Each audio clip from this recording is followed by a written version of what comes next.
get ready to have your mind blown by this AI. So before I get into what exactly it is and why you should care, I want to show you guys an example of what it can do. So this is a prompt I gave it about a week ago when it came out, and I was super impressed with what it wrote. So let's read it. In the beginning, there was a piece of cheese and it was good, but then the cheese became stuck in the VCR and it was not good.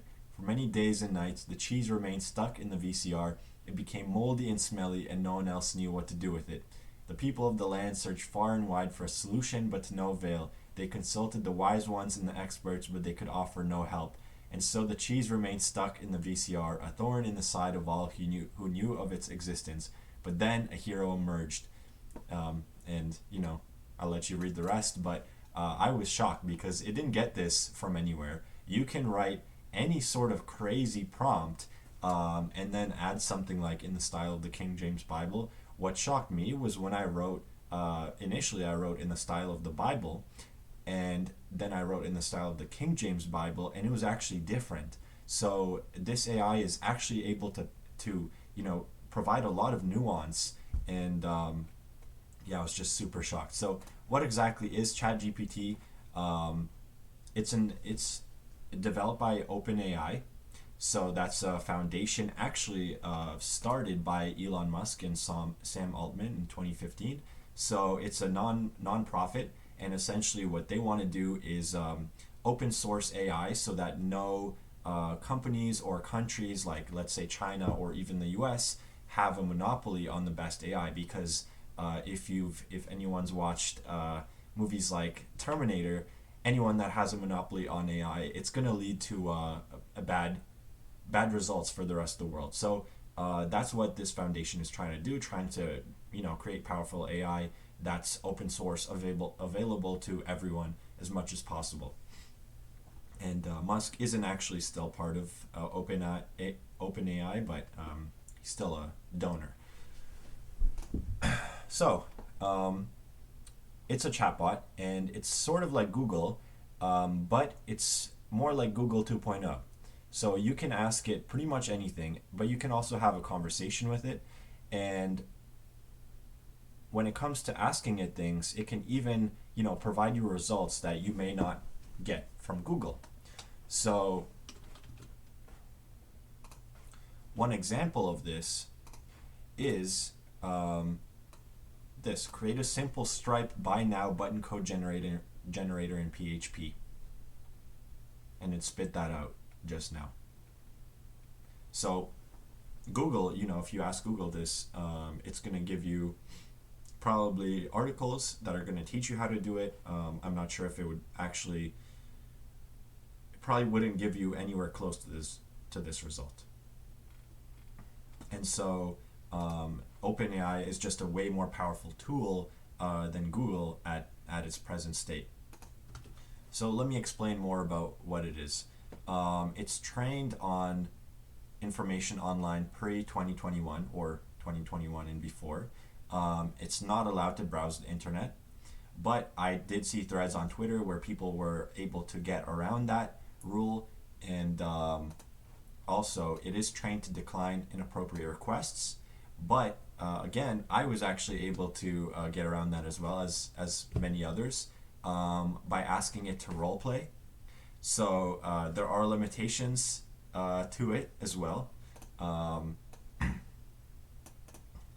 I actually was able to have it write things that should never be online, as have many others. If you look up some Twitter threads or even articles of the worst things ChatGPT has said, a lot of people were able to get around it. But to credit the creators, they've been able to quickly, let's say, censor the worst replies that ChatGPT provides. So now, personally, I haven't tried the last week to have it say some crazy things, but I seriously doubt you'd be able to have it do that. So as for how it works, it's beyond me. It's very advanced. But essentially it just sort of learns from a massive amount of information. And it doesn't have to be perfect. It just has to be convincing enough that you feel like a human is talking to you. and that's what a Turing test is. It's originally called the imitation game, and it's a test of a machine's ability to be sort of indistinguishable from another human. And I've seen people posting on Reddit, like, how do we know that ChatGPT is real and not run by, and there aren't third world people constantly at the bot replying to everyone, for cheap. And if you've used ChatGPT, you can tell from the speed of the replies, it's no human. A story like this that comes out in like 15 seconds, no human could write that in 15 seconds. So it is, it's definitely a computer, but many people have been tricked, and so that's sort of a testament of how good ChatGPT is. It's able to trick people into thinking it's real. So I've included this link, and you can make an account on OpenAI and then start playing around with the bot. You can ask it things like, what was fashion like in the 90s? And it's going to give you a nice clean reply. But you can have a in-depth conversation with it, like, what can I wear with sneakers? Is there anything it doesn't go with? How is instant coffee made? Can you help me write a letter to my boss asking for time off for Christmas? And look at that. Like, it's just super in-depth. And it's something I'm going to explain later. One of the value adds that it's going to provide is it's able to turn bullet points into paragraphs and paragraphs into bullet points. So it's going to save you a ton of time. What are some gift ideas for someone who likes experiences instead of material thing? Now, what it's not going to do for you is if you ask it things like, what's the best way to bully someone online?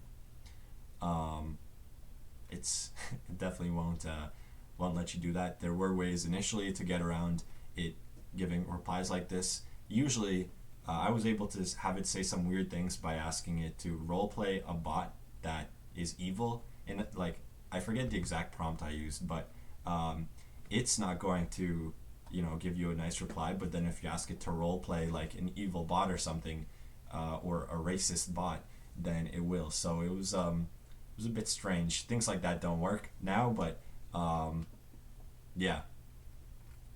It did definitely advance in the past couple of weeks just because of how many people have been using it and abusing it. Okay, so I wanted to show you live if I ask it something generic like how to improve my website SEO, and that's something you can definitely ask Google, and Google's going to spit out some great articles. But let's see. So research and use relevant popular keywords, okay? High quality and unique content. Make sure your website is mobile friendly and loads quickly. High quality backlinks from other reputable websites. Social media to promote your website and its content. Monitor performance and analytics.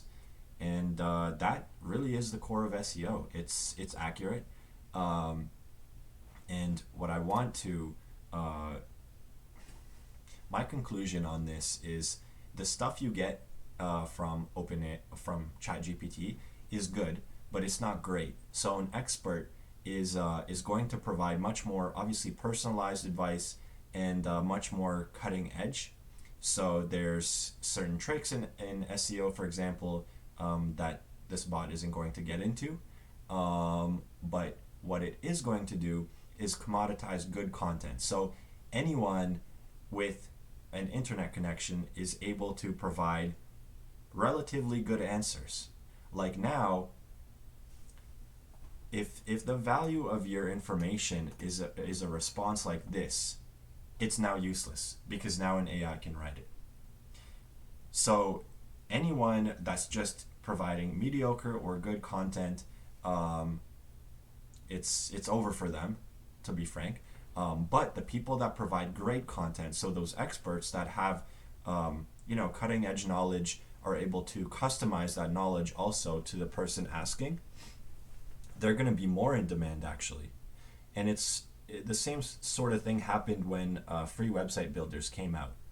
So when free website builders came out, the mediocre website designers basically became useless because they were just putting a few pages together online that didn't look good, that weren't really gonna help the client actually get results from their site. And now people can just spend a couple hours and put that together themselves. They don't have to pay that mediocre designer. But the great website designers stood out even more. They're the ones that can actually get clients results, that provide guarantees, and um, and ultimately provide a much more personalized and custom experience to that client. So this AI, chatbot is the exact same, and it's the same idea with AI in general. People providing mediocre or good content, it's not going to last long for them. And I've seen many students have spoken about using this for essays.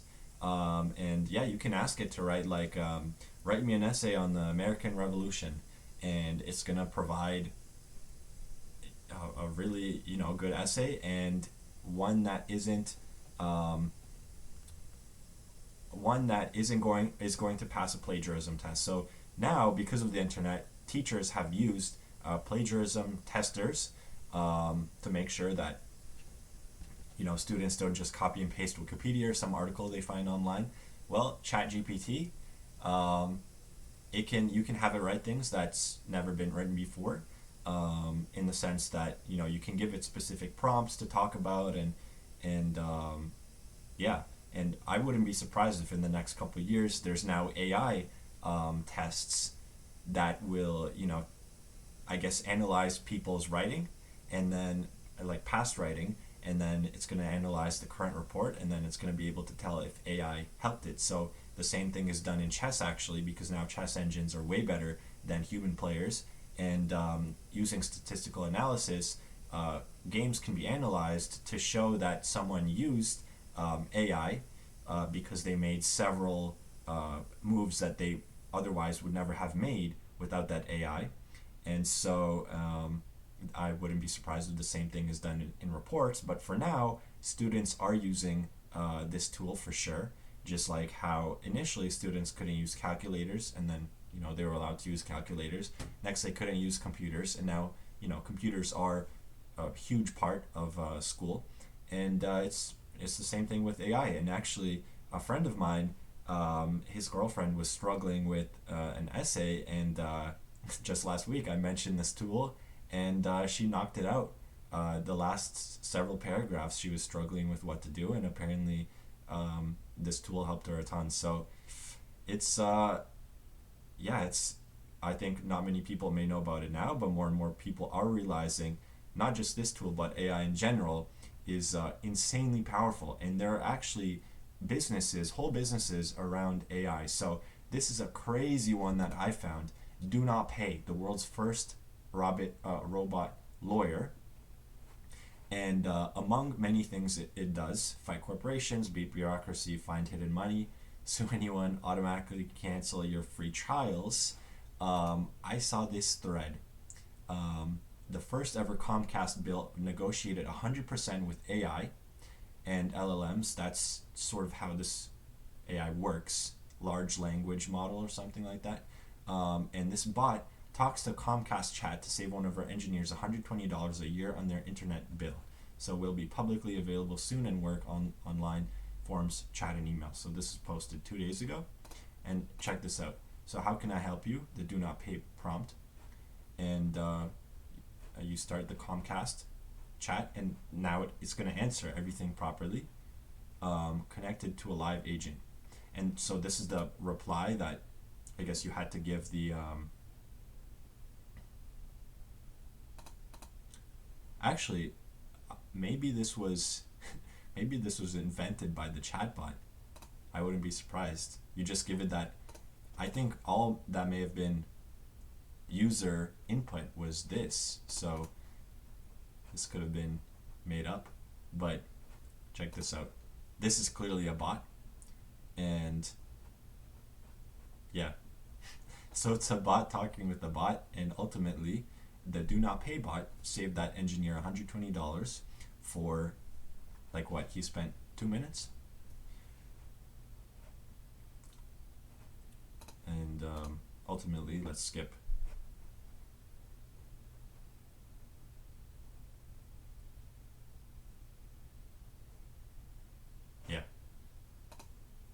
saved 120. So there are other tools available. So not just ChatGPT, but you can just search up AI editing tools, and you can have your writing edited very nicely by other AI tools. So that's one thing you can do as a business owner. I mentioned this before, but you can expand bullet points into paragraphs or paragraphs into bullet points.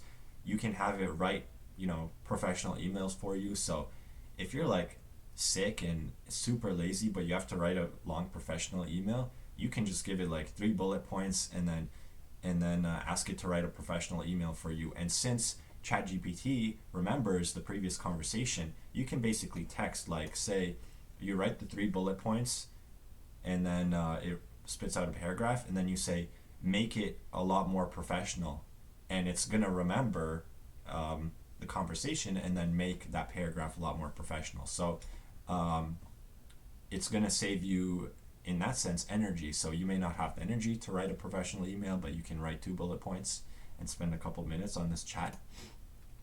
Ultimately it's going to be up to you testing it to see, play around with it and see what it can do.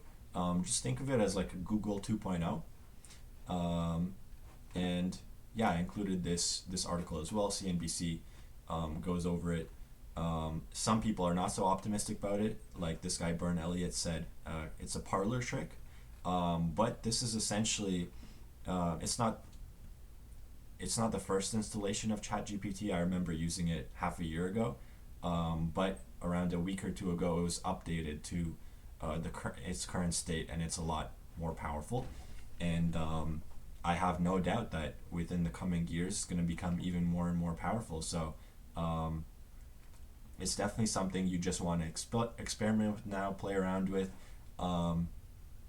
Make sure you subscribe to people that speak about things like this so you stay updated. For example, me, I'm gonna let you guys stay updated to things like Do Not Pay, the world's first robot lawyer, and other AI tools that are a lot more directly relevant to you than perhaps a chatbot. But this can help you in your personal life too, like any creative ideas for a 10-year-old's birthday. Explain quantum computing in simple terms, and then obviously coding questions as well. So yeah, best of luck in your journey with this interesting tool, and let me know if you guys have any questions and anything you want me to cover, and I will make another video about this.